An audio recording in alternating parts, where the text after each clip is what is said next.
All right, so I've got it all vacuumed out. I took my little brush and cleaned that out really good, and sucked all the junk out of there. And I didn't show it the other day, but it does have the back door for it, and it's in really nice shape. So yeah, just I've got a nice handle coming. I got that on order, so can use the same. I think it's gonna be able to use the same hardware on here, which I like. So yeah, so I'm gonna cut this dingy thing off. Called a two-prong cord, and remove the chassis, and I'm going to maybe yes, going to replace the cathode to ground caps on these two tubes, and I am not sure if I'm going to replace that cap can right now. It doesn't have any hum. I know it's very old cap can, and it's not a case of if, but when. And maybe going on when it does, I'll replace it. But for right now, I've got a meter. I can check that, see actually how that cap is as far as health wise. But I mean, it's been there a long time. It really needs to get changed.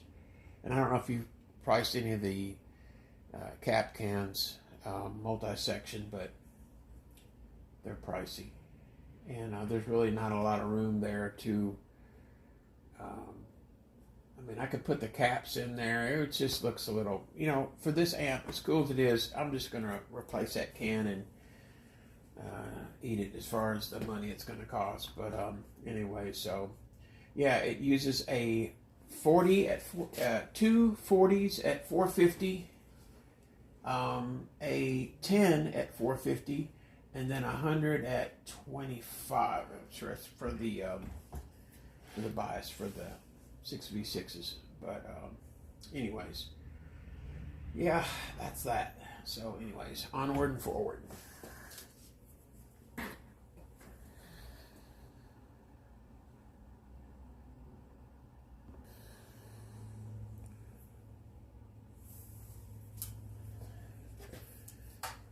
Bye-bye cord. Junk. Nasty. Nastiness.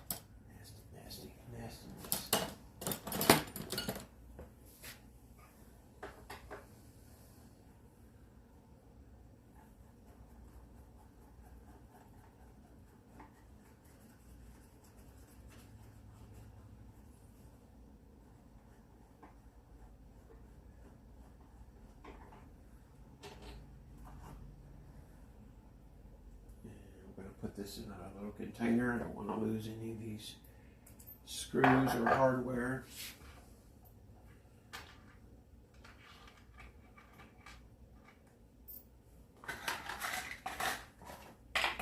And we got a bunch of these from my workplace. They were given away. Whoever wanted them, and they're perfect for that. And I think I'm going to lay this on its side so that because when I drop these screws, it's all just going to drop down. In fact, let me go ahead and take out these tubes. And I pulled these tubes out of a, I got a lot of 6v6s, but I had a nice set of Webster's out of a PA amp, and along with the EF86 and the 12AX7. So keep those all together. When I pull that chassis out of there, I don't want to damage them, especially this EF86. I don't know if I have any more. And check this out. Made in Great Britain, Mullard. Or as my friend says on Vintage Guitar Amp Repair, Mullard. Oh, Martin. I love his channel. Martin and the Mullard. That's right.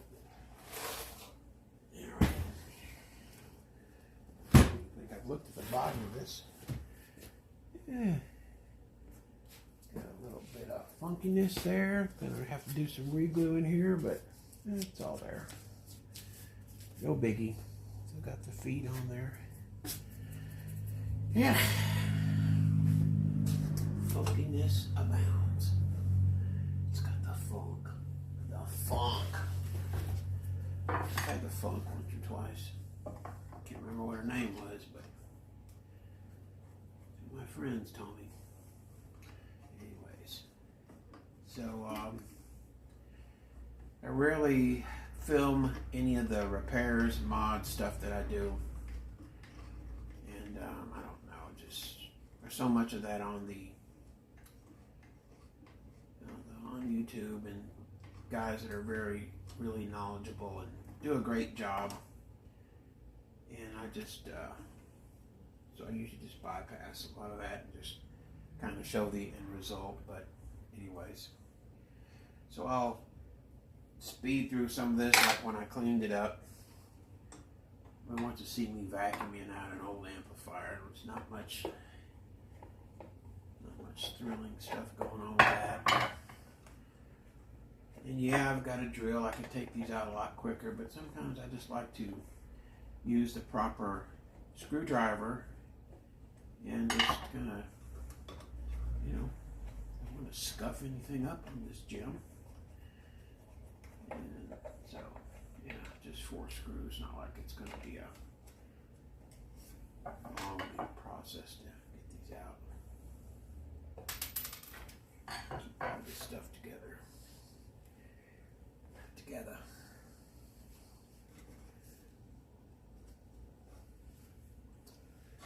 That one didn't have a.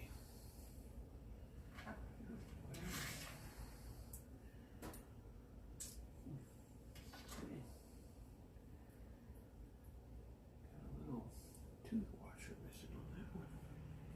Unless it just dropped down there, maybe to see it. Much better look could be.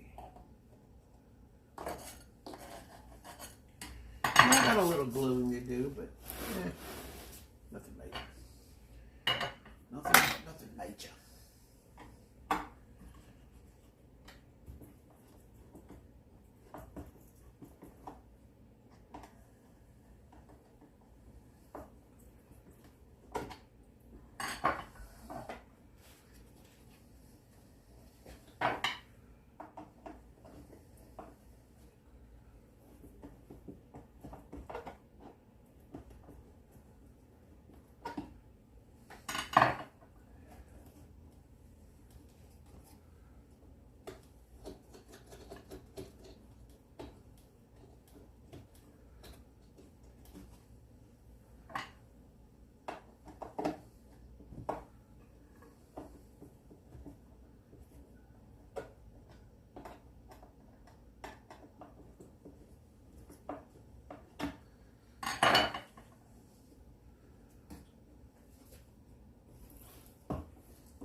Find something to put up underneath here.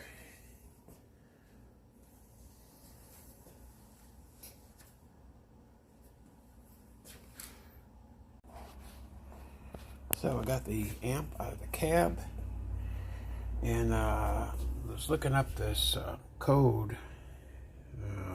Can we focus? Can we? Can we not focus? Really?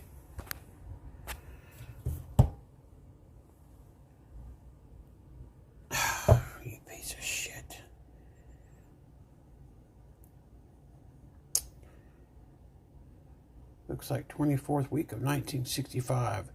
682. Yep. A company in Chicago. EIA is that company. So, yeah. Everything looks original.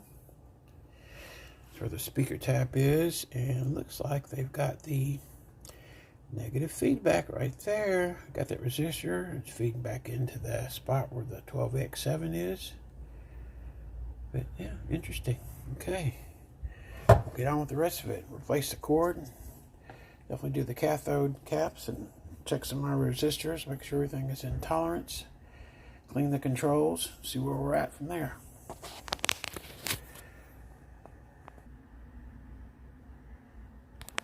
So, having the chassis out here, I wanted to show something here. So when the amplifier is in the play position, this first clear light to the far right, I'm trying to steady this here. Let me just lay this down for a minute. So the clear light comes on when it's in the play position. When it's in standby, the little red light is supposed to light up, and I noticed that it wasn't, but I found the reason why. And then this is the this is where you flip the polarity switch. But anyway, so the reason why the little red light is not coming on the standby, you can see in there, I can use a little pointer.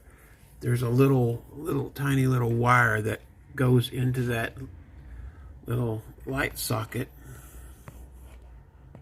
Well, this thing isn't focused with a damn. What's going on here? Anyways.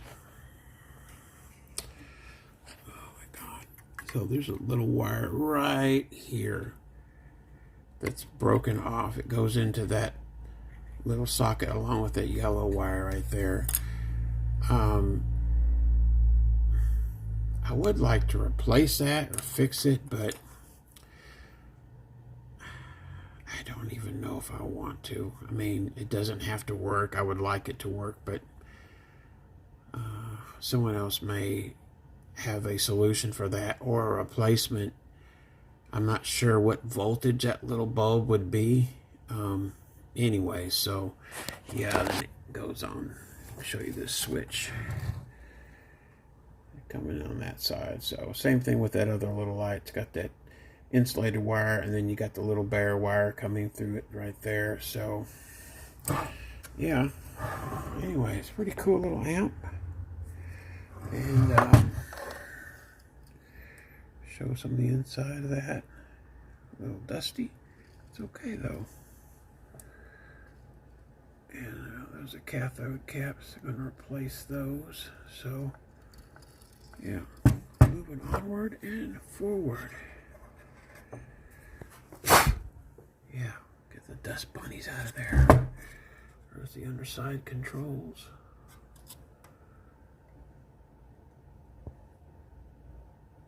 .003. Let's go into the bass control, I believe. Now it's going to the treble. Anyways, yeah. Pretty cool little amp, definitely. So I'll check some of these resistors and see where they're sitting at, and if nothing's too far out of whack, moving forward. Hang tight. Okay, so I wanted to show you how, if you're having problems and you want to install a 3-prong cord on this amplifier, it's actually pretty simple. Because what was kind of throwing me off was, let me get my little pointer. These connections over here to this switch. Now, this switch is for the polarity flip. You don't want that, and you don't need that if you're going to use a 3-prong cord, which is going to be safer and quieter. So I'm going to show you the connections. So these 3 wires, which this comes off the one of the AC. So your black, of course, is going to come in here. Let me come around. Going to come into the fuse. It's going to come through here to the fuse and up to the switch. So you had another wire that was coming off this side of the switch that was going over here. Cut that out. You don't need that. And what I did was here, instead of cutting all these wires loose, all 3 of these wires, which goes to both lights and also to the power, connects down here to one of these lugs. I'm going to get here where you can see this. So there's one here, and then there's one right here on towards the bottom. clip that away. Leave these connected. That will operate your light still.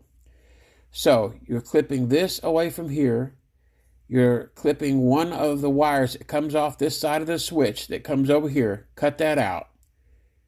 And then the other is probably went, I think, from here to here. So this went on the bottom here to here, and the wire came off here, went from here to here. Then you had a capacitor that went from here to here. Clip that out. That would be your death cap. That would be sending this, which goes to ground. That's all you got to do. And so what I'm going to do now, why not? Leave the switch in here, but now I'm going to use this switch, which is basically going to work like an off and on. And I'm going to use this and try and see how the negative feedback on and off works as a boost. And all I have to do is bring two wires to these two tabs, one here, and connect that over here to where my negative feedback comes in off the output transformer, and it's going right over here to this. Let me just show you right quick. So it's going to come, okay, so it's coming around the side, comes up over in, connects right here, hits this resistor and goes to, yeah, pin 3, which is going to be right here. That's going to be for your negative, it's going to be to your negative feedback. It's going to come right here, pin 3, 1, 2, 3, on the 12X7. And, or I believe that's right, yeah. So that's going to be your negative feedback. And actually the resistor, this is a cathode going to ground. Excuse me. The resistor is on the other side where the output transformer is. That's where the resistor is. But you can disconnect this wire here and put a wire and add on to this wire, come over to here to this switch, and another wire to come back. And that's just basically is just going to break that connection.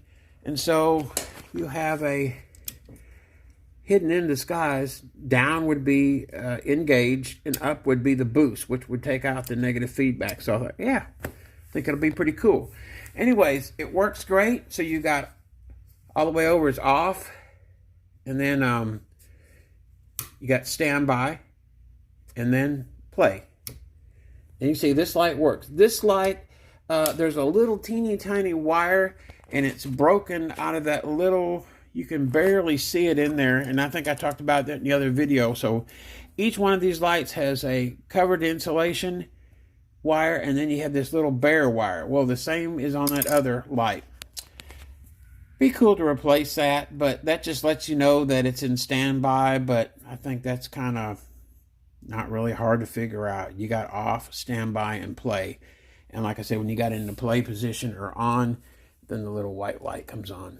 Boop. See? Standby. And then off. Anyways, okay. Want to add this part of the video. It worked out good for me. And basically, like I said, I got the black coming into the fuse, hits the switch, and then the other on the neutral side, got it hooked right here where that comes in from the transformer, so easy hook up there. And then I came over here for the ground. That's where I hooked it in. Here was, I just didn't like this right here. I could have used it here, but it was just too close to these others and that switch, and I just thought, you know what, and I got the length there, so it's a little extra long as it needs to be, and that was a pretty good spot. And plus that too, if you hook in here, this is where your standby, that ground is coming in for the standby, and that can, I don't know if that could make some noise, but I didn't like that, so I didn't use that. I came over here, and as you can see right there, and that's for that eyelet there for that cap can. Anyways, that's what I'm rolling with, so on to the next part of the video. Stay tuned for more.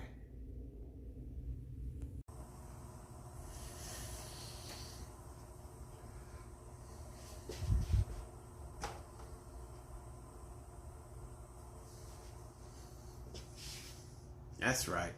Wildwood Amps. Ron Carter is here in the flesh. Part 2 on the premier B160 bass club amp. Talk a little bit about it. I've got it on the cake carousel that I harvested from my dad, who was going to throw this away. I said, oh, I got something I can do with that. So there we go.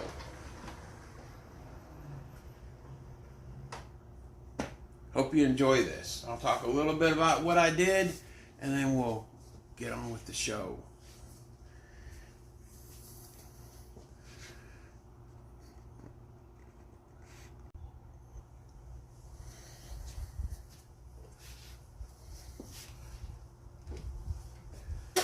So just briefly catch up where we left off. And first I want to apologize for the awful video part that I did for the showing what I did to replace the 3-prong power plug.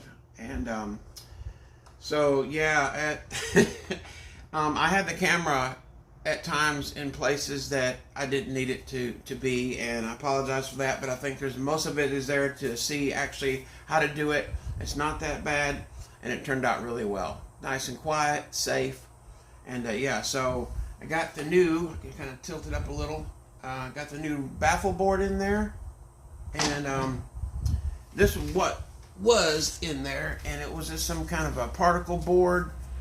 This was original, but this big piece was already knocked out of there when I got it. Of course, it didn't have a speaker in there, so I got the proper mounting hardware, which these things are great to mount the speakers. And yeah, I cut it out exactly to the size of the old baffle board, and yeah, worked out great. And I think with this speaker, I wasn't really sure how it was going to sound. This is a early 80s Celestion G12M-75.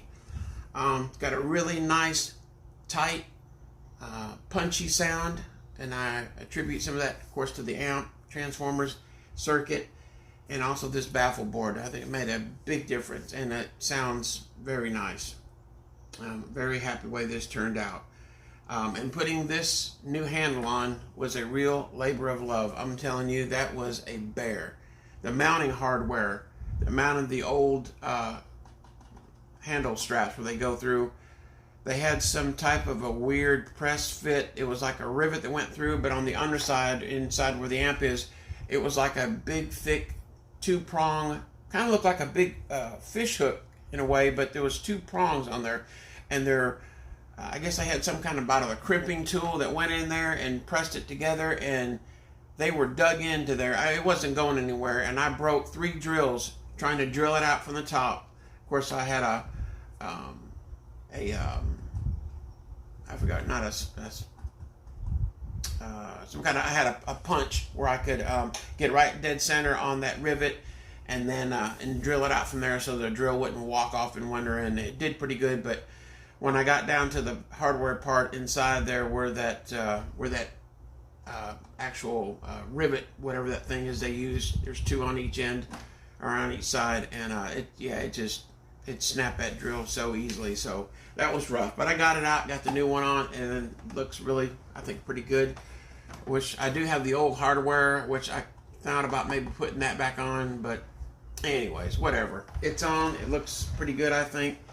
Also, I was able to reuse the original grill cloth. That turned out pretty good. And yeah, I re-glued a lot of the old, looks like simulated wood grain wallpaper or whatever they use. But you can see it's all tongue and groove. I mean, the construction of this is really nice. I really do like it. It's pretty cool. Missing one little piece off the logo here right at the top of the E. No biggie though. But other than that, this amp is pretty dang clean. And yeah, I did a job on it to get it up and more or less cleaned up instead of the actual electrical work. All the resistors were just really good, top notch. So it's solid state rectification, 2 6v6s, 12x7, and on the first tube is an EF86. So yeah, so we are going to start off with going in to So you've got a bass, accordion input, and then you've got electric bass guitar input. So we'll start off on the guitar electric bass input. Controls are at noon, and I'll bring the volume up a little bit. And also, I made a mod to this, and I'll bring the camera in a little bit and show you what I did. And I think I talked about this, excuse me, in the other video. So with the new 3-prong plug, you don't need this polarity switch. It's, you don't need it. You've got a 3-prong plug, and that takes care of all that. So what I did was made this into a on or out of feedback is out and down is stock, which would be engaged. And kick it up, get a little boost, a little sparkle. Sounds pretty cool. Get a little more overdrive when you crank it. Simple amp, volume, bass, and treble. 2 inputs. All right, we'll get on with the sound demo, and I hope you enjoy this and hope you're having a great day. So we'll get on with the sound demo. And for today's demo, I'm using my late 1990s SG Junior. Yeah, okay. Yeah,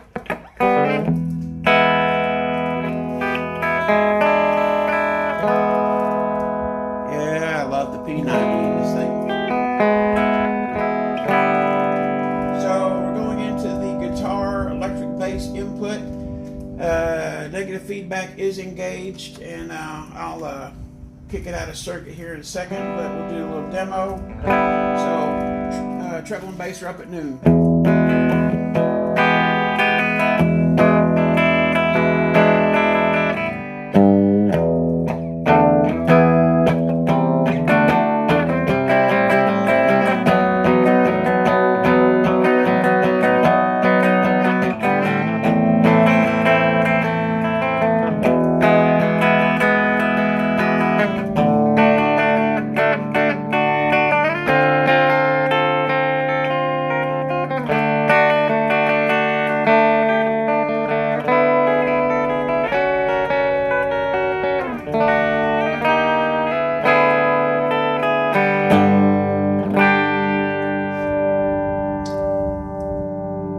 Volume is on 3.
it's totally inconspicuous. You don't even, I mean, no extra holes drilled, no other switches, just making use of what's already there, and that's no longer needed.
The other input.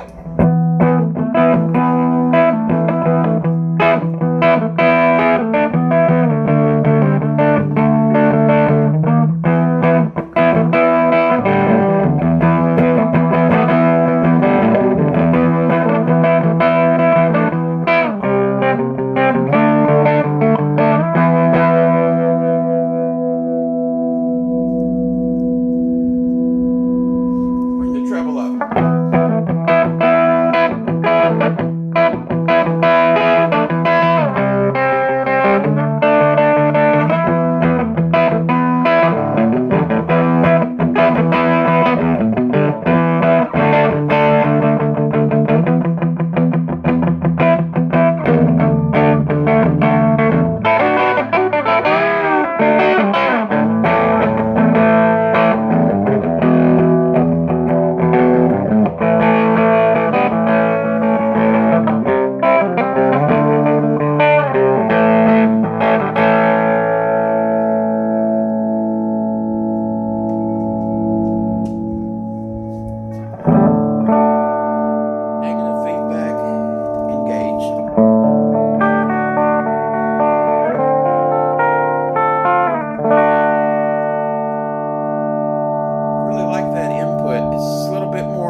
Fuzzy, little grainier sounding. Of course, on this guitar, just roll back the volume does so much, and the tone control. Simple setup for this guitar, but so, I think, just so useful.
little wonky on the strings. All right, we'll cut the bass out. Volume is up halfway on the amp. I'm gonna bring up the volume on the guitar.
Might be a little too early for that in my neighborhood. Anyways, that was dimed out.